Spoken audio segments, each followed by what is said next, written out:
Hello and welcome to the Gooner Talk. Hope you're doing good. Hope you're doing well. You're probably not, to be fair. You're probably not enjoying yourself at all. Because as we sit here currently at 4 p.m. on deadline day, nothing is happening. We can't even move out Aubameyang. The one deal that people were kind of expecting to happen isn't even happening.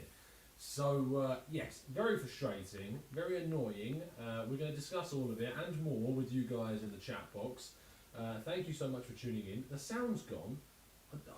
Has the sound gone? Oh, I know why it's gone. Because, it's because I haven't plugged this in. That's why sound's gone. Hold on. Here we go. Okay, now you should be able to hear me. I'm hoping that you can hear me. Fingers crossed, anyway. Deary me. Yeah, as my mic was about as successful as Arsenal's transfer window, is what it is. Not the best. Not the best at all. Let's see what you guys are saying in the chat. Let's scroll right up to the top. Harvey says, our aim is clearly not Europe if we don't sign anyone. I'm just worried we will lose Saka, Smith Rowe and Martinelli if this continues. Below says, Arsenal have taken the Amazon documentary literally all or nothing. We now have nothing this window. No players. John T says, Pierre-Emerick Aubameyang loan has broken down over salary. 32-year-old returning to London from what's said to have been a family trip, unless Barcelona find major money. It is not happening. Greg says, hi Tom, question, what do you think of the Barca situation with Dembele and do we want any part of a swap deal?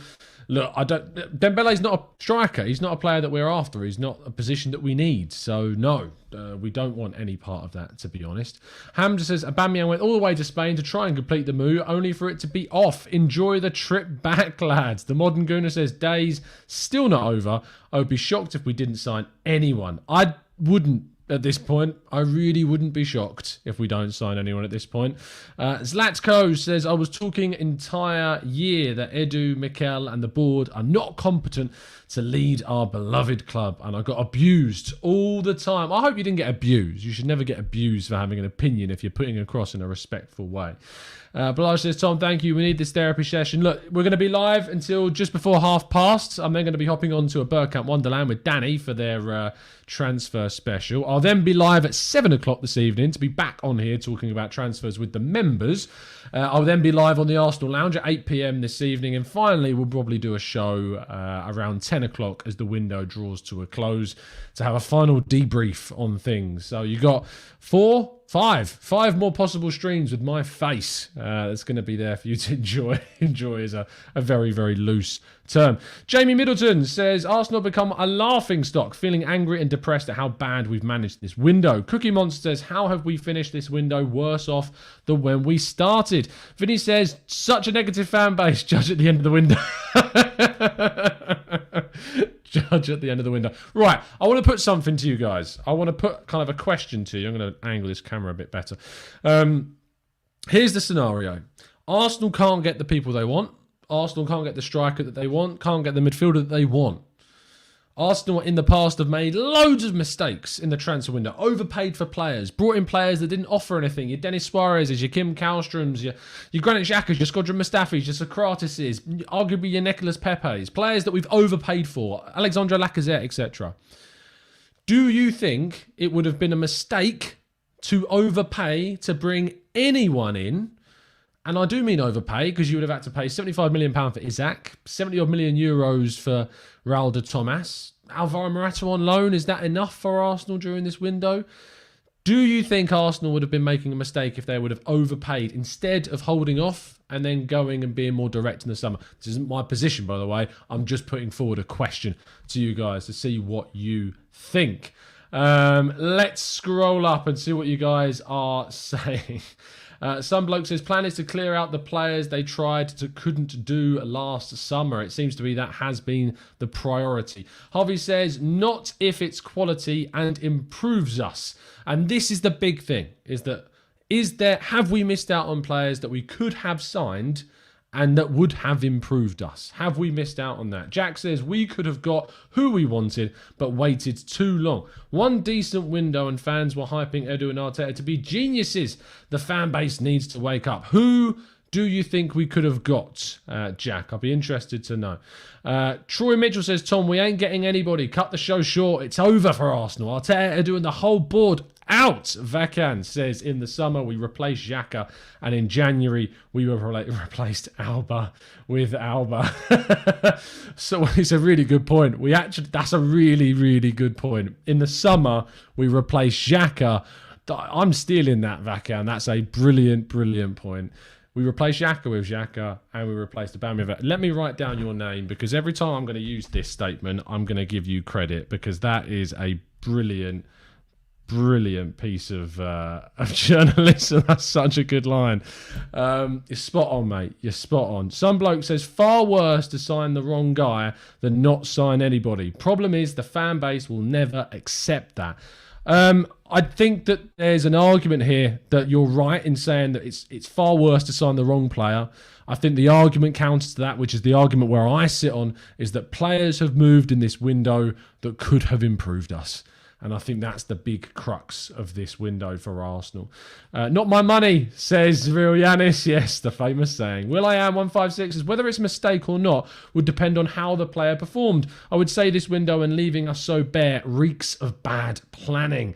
F4 Freestyler says, hello Tom, thank you for letting me come on to the space last night on Twitter. No problem, mate. Do you see Arsenal signing anyone now today? I don't think we will. Edu and Arteta should be sacked immediately. No, I don't really see anyone else coming into the window at all. Xander says, theoretically, if we still get top 4, then this transfer window will be forgotten. I mean, it's a good point, Xander. You are absolutely right. If we get top 4, we will forget this window and we will focus on the summer. But you cannot deny that we have missed an opportunity to try and increase our chances of achieving top 4. That is for sure. Kevin Robertson says, Isak wouldn't have been overpaying. However, most others could have been a risk, but isn't every transfer window. I disagree, Kevin. I do think that £75 million would have been overpaying for Isak. Doesn't mean I wouldn't have done it, but it would, in my opinion, have been overpaying. James Rose says, could Arsenal be in a poor position financially? We refinanced loans that helped in the summer. Maybe Vlahovic could have been done because Torreira money would have covered an instalment. Maybe. We don't know the intricacies of that deal, if it even was something that we were looking to do. But my opinion is that there is money available, that they would have gone in with bids if if they found the players available, they would have done it if they felt comfortable paying a certain amount of money for a player. It's just, as FM Cantanaccio says, this feels very amateurish, if you ask me. We've all known where we need to be strengthening to fight for top 4, yet the club haven't managed to find the right players. Yomi says there were so many options that went close to nothing this window. Dennis Zakaria is an example. Couldn't we have gotten him for €5 million? I can't find an argument to disagree with you there, Yomi. I really cannot find an argument to disagree with you whatsoever. Let's Talk Arsenal says, Arsenal all or nothing winning all the awards for this documentary, Tom. Masterclass. I'll tell you, that is going to be one entertaining and painful series to tune into. Hopefully right into the end when we pull off a great escape and reach top 4. V. Vladimir says, Tom, does this hint that maybe Dominic Calvert-Lewin is our top target, but we aren't prepared to pay over the odds in January? Everton weren't keen on selling, and hence we're holding out for the summer. I don't think him. I think maybe Jonathan David as a possible option, but he is definitely in the running, Calvert-Lewin. I hope it's Jonathan David. But what confidence have I now got about the summer window that we're going to be able to pull off the deals that we want? It's going to rely very much upon where we finish in the league. Rafiq says, Tom, you are right. We should not repeat the mistakes, and I don't think Arteta is focusing on the top 4, hence not keen on this month's transfers. If that is the case and they're not focusing on top 4, then what on earth did we fall out of Europe for? Because this has been an opportunity this year. Without any European football to distract us, this has been an opportunity to get into that top 4, and we have not taken advantage of it. Hurt Locker says, we have missed out big time on capitalising on our decent league position. Top 4 is out of reach now. We just don't have enough. I don't think it's out of reach, but I do think it's very, very unlikely. Some bloke says, we will celebrate this window if we get top 4. Clearing out players will be a massive for our upcoming summer. Again, it is a huge if. It is the biggest of ifs. I'm hopeful. I'm optimistic, as always. I back us to try and get it. But I am not going to be sitting here and playing out some fantasy that we have a good chance of getting into top four. What's even worse is that United, West Ham, and Chelsea all have not strengthened, all have not brought players in. We had a chance to close the gap or strengthen the gap in the case of West Ham on these teams, and we've not done it. Really, really haven't done it. Still, let's go to a little bit further down the chat box. Let's go to Eugene, who says, I think the hierarchy and Arteta aren't on the same page when it comes to signings. Let me know your thoughts. Do you think Arteta is at fault for this window, or do you think he's not been backed? Which one is it? Has Arteta been heavily involved in the reluctance to bring in players this window? Or do you think he has not been given the players that he wanted, or the backup players that he wanted? How much of this falls on Arteta? Greg says, Cabral, Guimaraes, why didn't we go for these players? Pramod says, Tom, to be fair, we need 2 forwards. If we can't get our top bloke, we should have gone for a second striker like a Cabral. I agree with you, mate. Gerard says, Arsenal only have the Premier League to focus on. Once all the players stay fit and don't get stupid red cards, all is not lost. Nick says, we're an absolute embarrassment. I wish people would just stop damage controlling this mess. The way Arsenal have operated this transfer window is nothing short of embarrassing. Arteta and Edu out. Let's scroll down to the bottom. Let's see about whether you think, how much blame do we place on Arteta for this? Hugh says, I assume most managers would want to get more players, so I think he hasn't been backed. This makes the loaning of Ainsley Maitland-Niles even more baffling, says Alex. Carl Heinz says, no, it's all part of the process. JM Fitness says, Tom, why do you think no top clubs were in for Bruno? Probably the price in January, to be honest, and Newcastle, the only team that could really pay for it. I still think it's a price that's worthy of the player, and I think that Arsenal, if they had that money, should have done it. But I think the price may have put people off in January. That's probably what it was. Nicholas says, I can't wrap my head around why we didn't just go for Guimaraes. Mind-boggling stuff. Andy Love says, Tom, I don't think Arteta has been backed, and if so, puts a major question mark on his future as manager. Alex says, the people saying Arteta have lost the plot. Vladimir says, Tom, as much as striker and centre mid were talked about a lot, I think we've been left woefully short at centre back now that Marie Chambers are gone. Why didn't they move for anyone? I agree. And we look like we're going to be letting Omar Rekic go as well. Even the most senior and highly thought of centre-back youth option could be leaving as well before the end of the window. We have left ourselves a little bit short. People say that we haven't got many games left. But suddenly, if we get a red card for 3 matches, say if Gabriel gets a straight red or Ben White gets a straight red, one of them gets injured within the space of a couple of weeks, and we will be wishing and regretting that we did not send Chambers and Marie on loan. We will regret that. We will absolutely regret that. Dean says, you can't say he wasn't backed. There were funds for Dusan Vlahovic. We don't know that yet, 100%. And to be honest, we've seen conflicting reports. It depends on which reports that you believe, whether or not we made a bid or not. So it's about whether or not if he's not backed, if there were funds for Vlahovic and we tried to buy a player and we didn't get them, again, why do you point towards Arteta for that? I'd be interested to know. I'm just asking the question. Just asking the question. I feel like I'm watching that Death to 2021. Just asking the question. Kajabo says, why do we have rumours emerging to stop gaps now? We could have signed these types of players far earlier in the window, because that's what happens when teams panic, is you get linked to stop gaps. JM says, with Tomas and Xhaka, we were scoring goals for fun. Do we really need a striker this window if Eddie stays? Yes. Yes, we do. Hence why every time he comes on the pitch, he can't score. Raul says, and thank you for the donation, Raul, really appreciate that. The players who have left, except Maitland-Niles, all needed to leave as soon as possible. We are looking at promoting under 23s like BRF, Amari Hutchinson and Patino in the second half and go for our top targets in the summer. But it just baffles me, Rahul, that we would promote youth targets, so youth players, to try and help us get to the top 4 when we have a real chance of getting it this season. That's my issue. Kajabo says, why do we have rumours emerging of... we've already covered that. Let's go to Agent Ghost, who says, most of the blame on Edu for sure. He is incompetent, but at the same time, the Cronkies are holding us back with finances, and they seem to have blocked the Artur deal as well. Nicholas says, Tom, do you think this has to do with the fact that the club's hierarchy is targeting the Europa League as part of the process? Again, Arteta has come out and categorically said in an interview that the club should be in the top 4. That is always the target, for Arsenal to be in the top 4.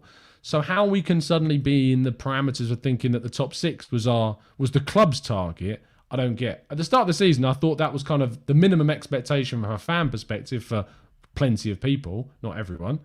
But that's changed throughout the season with the opening up of this race for top 4. That's changed, and we've not adapted with that change. I don't think we have at all.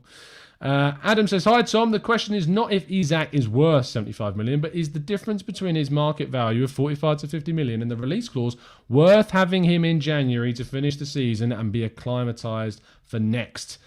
I don't think so. I don't think it is, no, because I think that the difference is that you can still have a full pre-season in the summer, of course. We could go for a player like David or a Calvert-Lewin that you wouldn't have been able to get in January. So maybe that will open up the idea of that. Fabrizio confirming that Isak will be staying, supposedly, at the moment. Let's have a quick look if that is the case. I don't see that, but apparently it is the case, confirming that he will not be moving. And Hugo Ekitike will not join Newcastle. That's some positive news. That's definitely some positive news indeed. Let's scroll down a little bit more to the bottom. How do I sort out this emotion, man? It sucks, says Bro Pro. Look, as I said, you've got 10 days after this window closes until we play. You've got a lot of detox time after this window closes, so there's plenty of time to get out of here, if you know what I mean. Just take some time off. Take a few days away from Arsenal if you need to. We'll still be here if you want to tune in. We're doing our daily shows, continuing onwards, 8 a.m. every single day still, but I understand if you need to take a break from Arsenal for a bit. I do not blame you. Hamza says, Arteta is trying to be like Pep, play without a striker. Only difference is one is world class and the other is clearly not. ML Reaction says, Link, how Aubameyang deal is off. Would you welcome him back to the team? I don't think we've got much choice. I don't think Arteta's got much choice. I think he's going to have to patch things up with Aubameyang in the second half of the season because, look, we're going to need him back into the side, is what we're going to need. We're going to need to reintegrate him into the side. Absolutely. Priyank says, hi, Tom. What is your reaction to Bruno Guimaraes' announcement video? It's a little bit salty, Priyank. I'll be real with you. I think it's a bit salty. I think maybe he was hoping that Arsenal would have come in with a bid. They didn't. And now I think he's feeling the effects of that, joining a relegation battler. F4 Freestyler says, Tom, would you take Valentin Castellanos from New York City? I don't know a lot about him, Freestylers. I'll be very real with you. Also, question, would you take Adam Hlojek? Adam Hlojek, I do know about, and I absolutely would take him. Great talent, but I don't know about Castellanos, so I can't talk to you about him. But Hlojek, yes, I think he'd be a great kind of I think he'd be a great future prospective replacement for Pepe on the right-hand side. He's versatile. He can play in any of the front three kind of positions. So, yeah, Hlojek, I would absolutely look at. Rahil, joining us on Twitch, says, Arteta and Edu learned from the LA Rams how to rebuild. Now they're in a Super Bowl final. Oh, are we going down the Super Bowl route? Are we going down the LA Rams route of rebuilding first and then going for things next season? It's always about what's happening next. It's never on the present. That seems to be the way that Arsenal is right now. Perna says, hi, Tom. Why haven't we bought in a backup right back? At least other areas on the pitch could have been strengthened. Look, Perna, I think there are a lot of our questions about why haven't we bought a backup in plenty of positions, let alone just right back. Carl Hines says their math is simple. 17 games to play, not too much game time for the number of players we have, reduced chance of getting injured, and huge doses of optimism. Vero says, how about getting in Tony? Maybe that's what the video was about. I don't think so. I think that's just him being drunk and saying something stupid, to be honest. Vakan says, the worst part of all this was that we have gone through not having all our players at the very start of the season like Brentford, Chelsea and City, and we have not learned from that. We should be ashamed, says Kaz. It's 10:30 p.m. It says, all right, I'm high on hopium and preparing for the copium. Love that. Jack Webb says, Tom, all these players leaving, do you think Pepe will get any game time?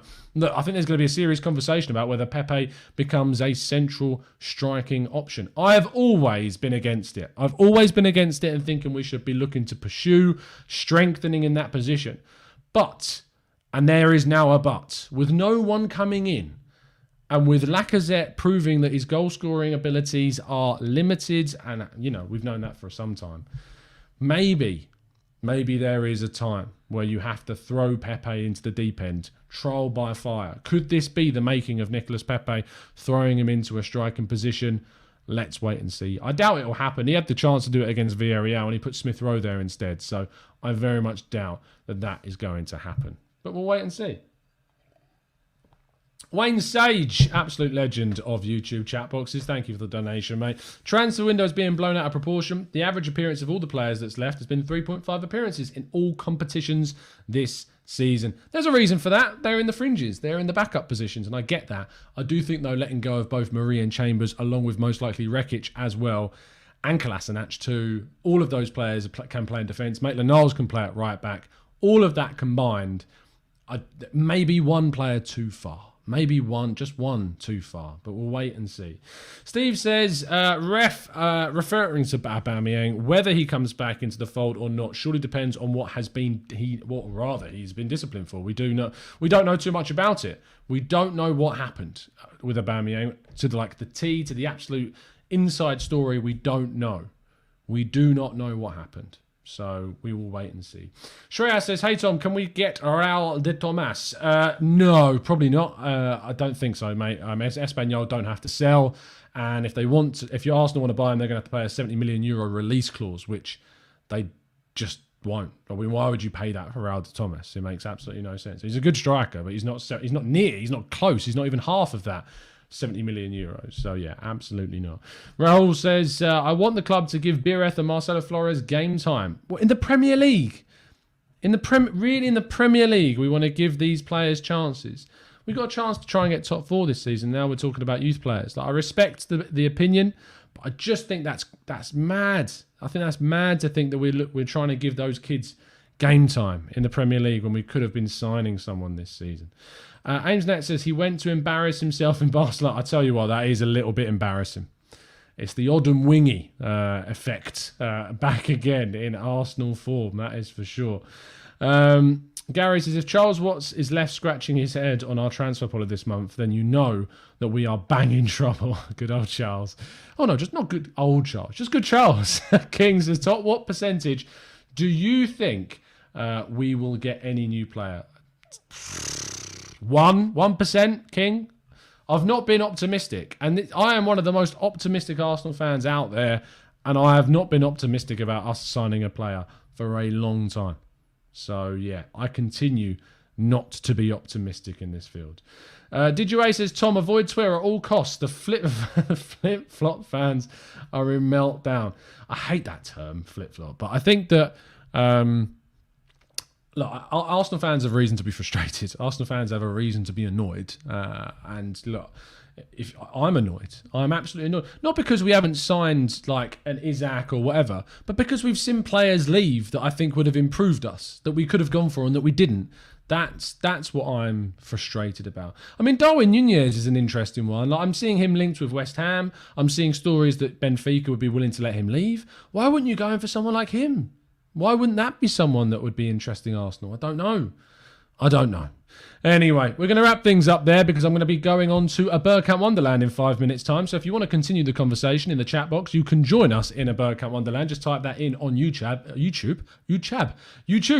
A Bergkamp Wonderland. Just type it in. You'll find it. We'll be there live. And then I'll be back with you guys at 7 o'clock UK time on this channel. I'll be joined by 9 of our members across the course of the next hour. And then at 8 o'clock, I'll be over on the Arsenal Lounge with Lev Shaheen and Mo Hader. So do make sure you join us over there as well. And then at 10 o'clock, we'll be back live here once again at the end of the window to have a full breakdown.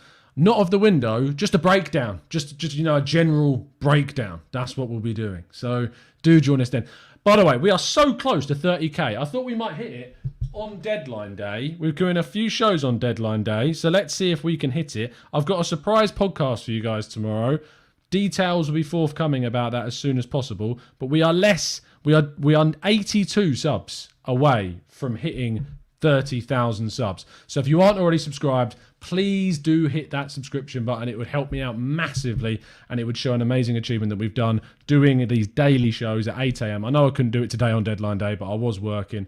But fingers crossed, we're going to be bringing you plenty of interesting content in the next few days or so. So I look forward to that. Anyway, it's been an absolute pleasure to speak with you, as it always is. I will see you in a few minutes over on the Birdcat Wonderland, and I'll see you back here at 7 o'clock UK time for the next show. See you soon, guys. Have a fantastic evening up until 7, when I will see you soon. And as always, up the Arsenal.